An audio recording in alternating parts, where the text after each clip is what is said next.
commitment na at least yung mapagtuunan na po ng pansin ang Daang Maharlika, pati po yung mga flagship projects po. No? Gagawin po natin, Madam Chair. Thank you po, Madam Chair. That's all. Thank you. We now go to the minority, and the chair now recognizes Representative Rene Co. Thank you. Thank you very much, Mr. Chair. Magandang araw po sa Department of Public Works and Highways. May tanong po tayo doon sa pagtapyas, no? Isnad po sa letter ninyo that you released publicly na tinanggal na yung 252 billion pesos in flood control at tinanggal din yung completed and duplicate projects as you provided in your presentation. Since the total decrease po is 255.5 billion, can the Secretary confirm kung yung 3.5 billion ang halaga ng complete or duplicate projects?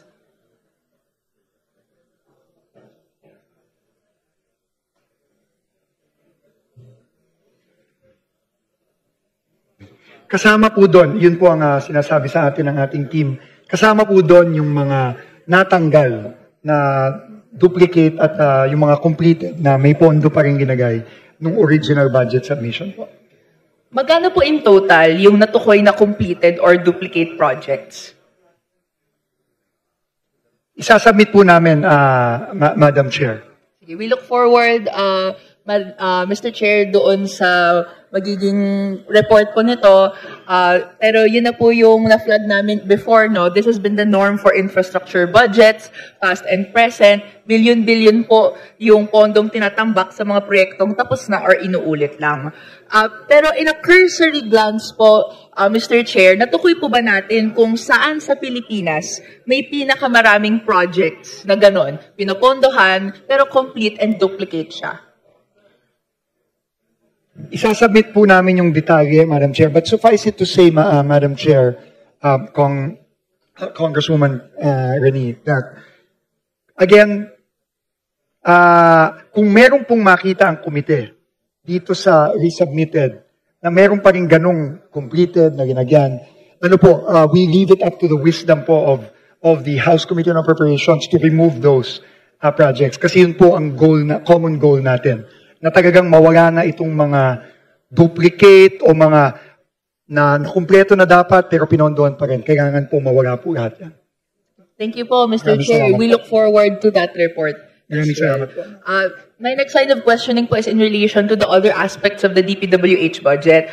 Quickly comparing po kasi version 1 and version 2 of the proposed budget, mostly either decreased or maintained ang budget ng projects kahit sa hindi flood control. For example, routine maintenance of national roads, national bridges, road safety facilities, lahat po nangalahati ng budget, no?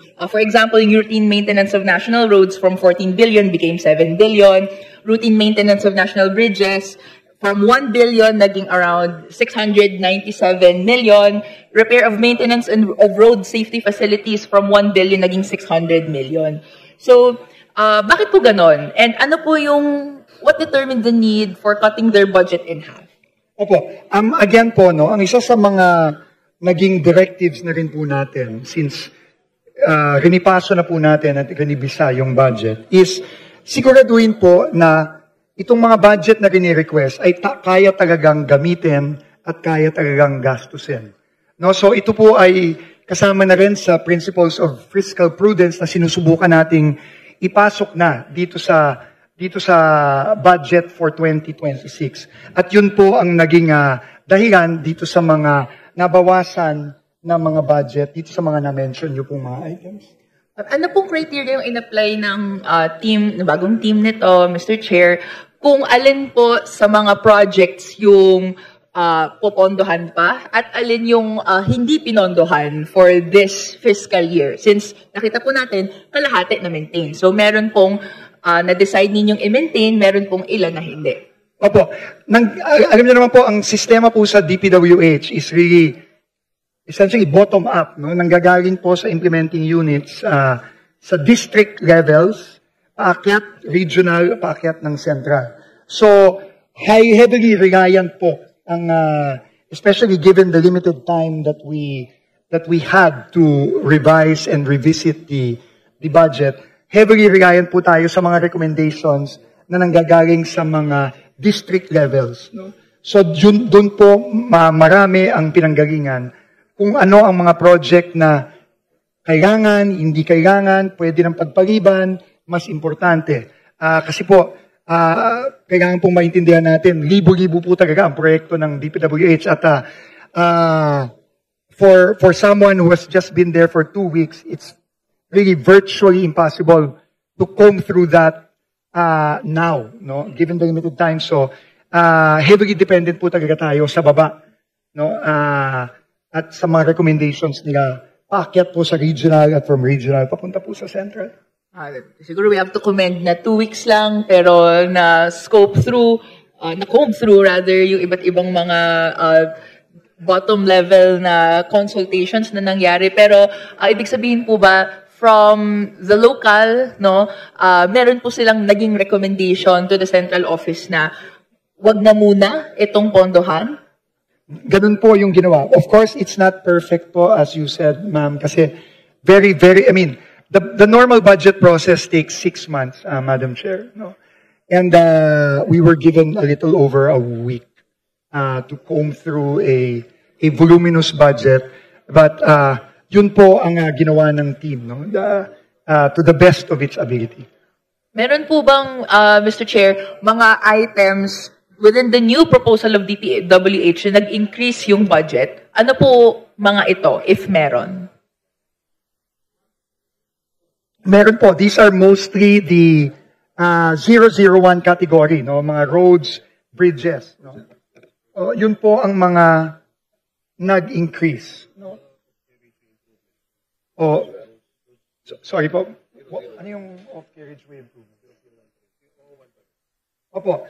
These are off-carriageway improvements and the bridge and the national bridge programs.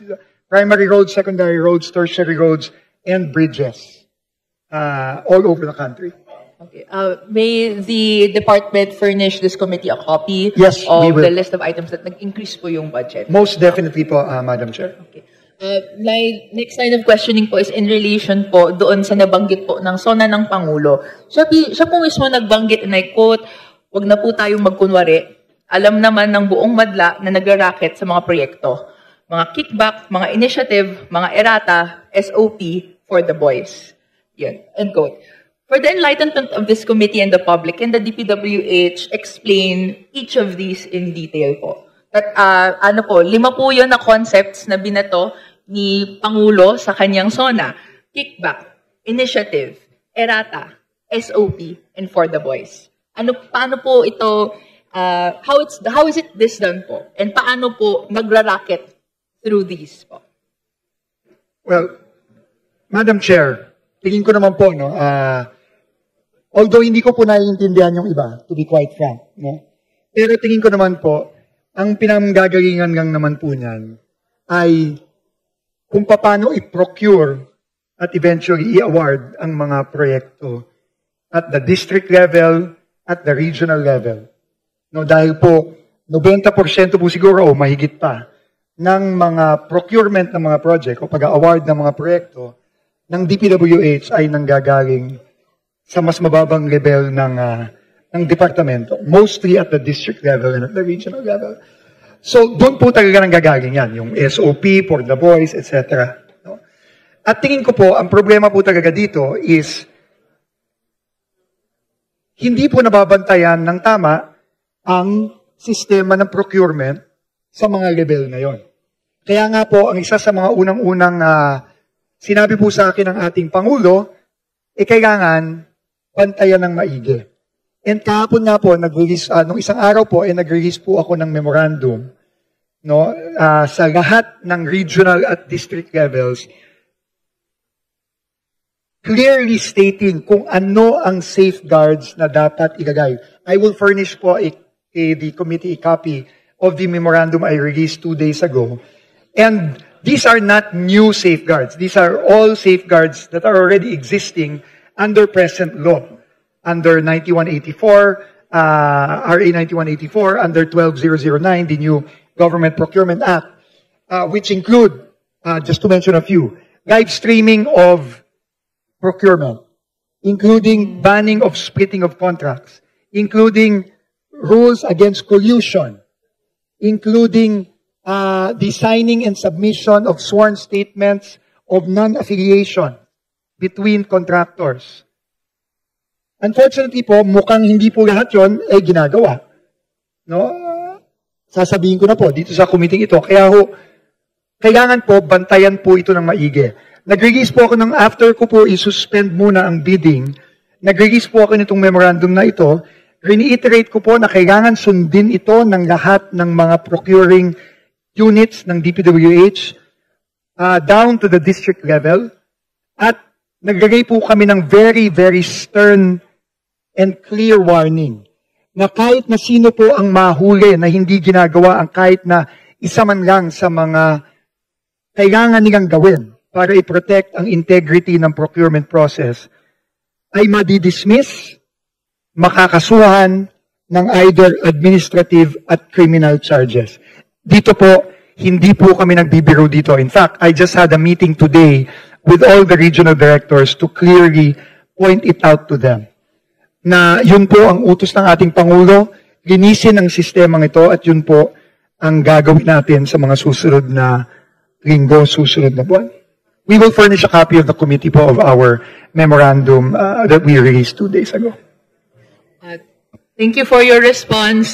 Yung hinihintay din talaga ng taong bayan is yung pagsisimula ng pagpapangalan, pagkukulong, ay pagkakaso at pagkukulong. But with all due respect po, Mr. Chair,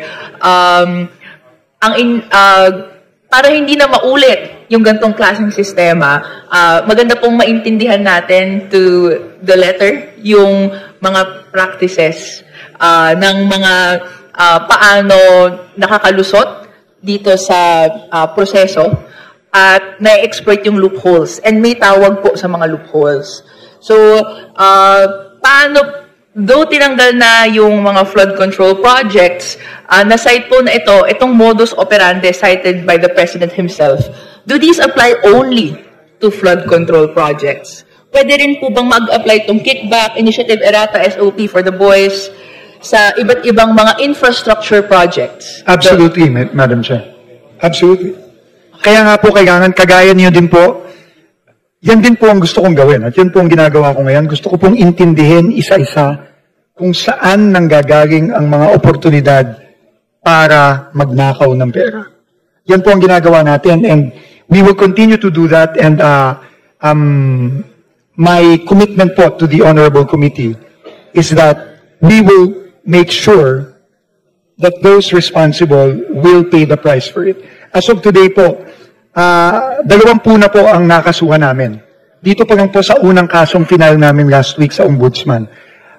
We commit po to the committee that una pa lang po ito, lalo na po ngayon na meron na pong Independent Commission on Infrastructure, we will be working very, very closely with them to ensure na lahat po ng mga mahuli natin na gumagawa itong mga sinasabi niyong mga scheme para nakawin ang pondo ng mga kababayan natin, magbabayad po.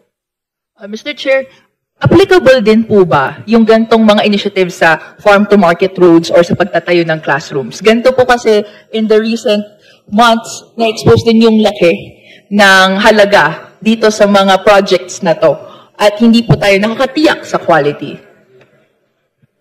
Opo. Totoo po yan. Pwede po mangyari, kung ano po ang nangyayari sa flood control, ay pwedeng mangyari sa kahit anong proyekto. Pero po, may na-identify na po ba tayong mga contractors na kumikickback ng malaki sa farm-to-market roads, sa classrooms, iba pang infrastructure projects? Is it the same contractors? Or may iba pa tayong contractors na hindi pa nakakonsider? Ongoing po ang ating internal investigation. Ngayon po, katuwang na po natin ang Independent Commission on Infrastructure dito. Right now, aaminin ko po, nasa flood control pa lang po kami. When I say kami pong mga, ako po na nandito pa lang po ng 2 linggo, sa flood control pa lang po, 100 na po mahigit ang nakuha naming report. So, iniisa-isa po natin ito. Pero, kagaya na rin po ng sinabi ng ating Pangulo mismo, At nakita po natin sa kanyang inilabas na EO on the